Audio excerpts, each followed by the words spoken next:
$18 trillion. That's the economic cost of the COVID-19 pandemic, according to a new report from Heritage Foundation.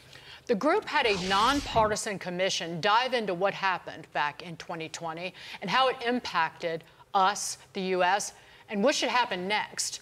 This group recommended, quote, the Chinese government should be held liable for damages to the United States and its people caused by Chinese negligence and malfeasance. Joining us with more, a member of that commission, former NSC and State Department official, and founder and chair of OneShared.World, Jamie Metzl. Thank you so much for being with us, Jamie.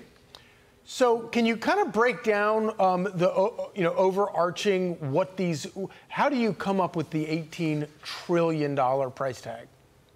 Yeah, so in our report, we have a whole framework for looking at the number of lives lost, the number of careers that were interrupted, the healthcare costs, and there are formulas that the United States government uses per person for actuarial reasons that are just part of our normal statistical analysis. We added all of these things up.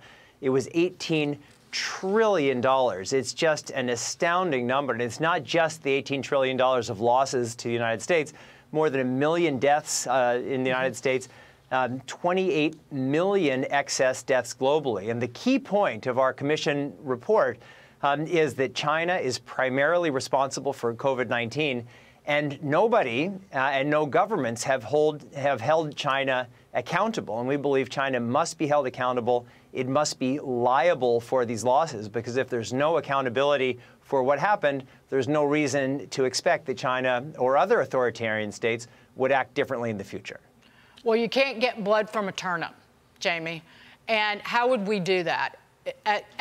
How could we get any kind of settlement payment or extract some ounce of pain from China for what it has done to the United States intentionally? Whether it unleashed it on us on purpose or not, we do know they covered it up on purpose. Yeah, that's exactly right. So as you may know, I've been tracking this since the early days of 2020. I and we believe that the most likely origin of the pandemic is a research-related incident in Wuhan.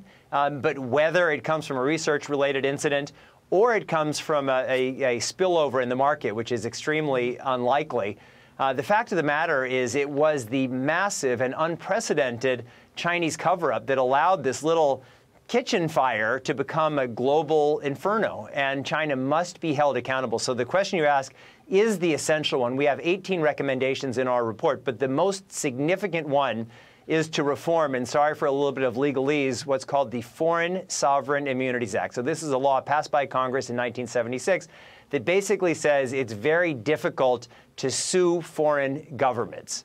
And there are significant exceptions to this, and one was made, an amendment was passed in 2016, which allowed foreign governments and foreign companies to be sued for terrorist financing. And what we're saying is that exact same kind of amendment, and we've drafted specific language, should be created for COVID-19, because COVID-19 killed more Americans than all of terrorism killed Americans in the past. And so we have specific language. If we do that, and we say there is this law, that means $18 trillion of Chinese assets would be potentially under the jurisdiction of U.S. courts. And we're basically opening the gates for U.S.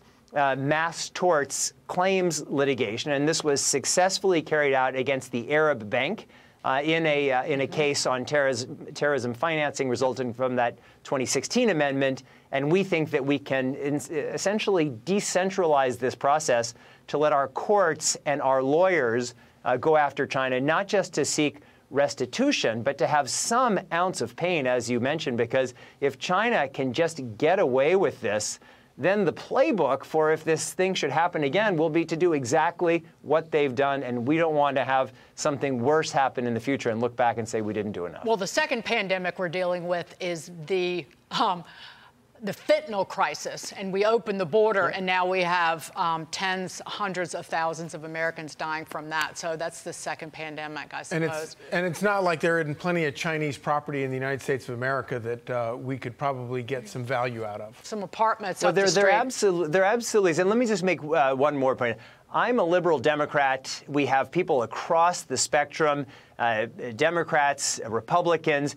And we have come together to work on this issue because, yes, there are issues that divide us, but there is a lot that unites us as Americans. And certainly holding China accountable for this pandemic is one of those things. Jamie Metzl, thank you so much. And if I'd known that, we would have asked you about Joe Biden, but we ran out of time. Next time. Lucky you. I'm happy to answer anytime. Appreciate it.